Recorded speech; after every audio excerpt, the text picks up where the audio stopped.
twagala okubeebaza otussaamu obwesige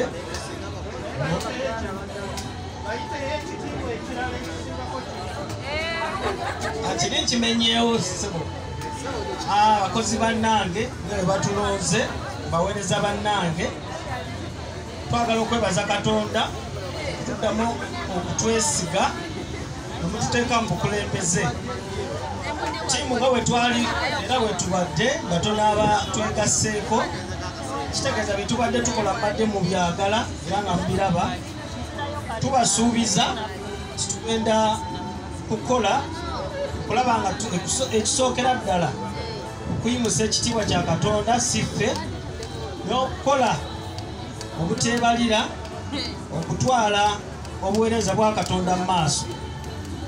Njagala tujja kuba tukabulira manifesito yaffe gye tugenda okuteeka mu nkola naye nga eyaggwa ebadde ya kulya kunywa naye kuno ekiddako kyakwekulaakulanya buli muntu ave mu mbeera gy'alimu kweyongera ku ddaala eddala mu byenfuna mu by'okusaba ate n'ebyobulamu. Twagala mutuwagire mu mbeera yonna tetujja basuubiza.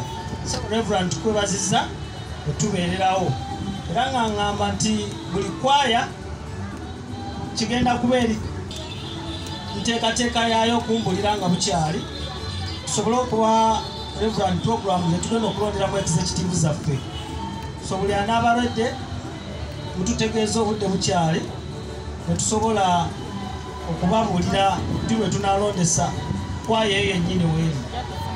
Omuwanika tujja kuba tutuulanga ekizekitiivu tulondedde tujja kuba tumubategeeza. Mukama waffe yeebazibwe nnyo ddala.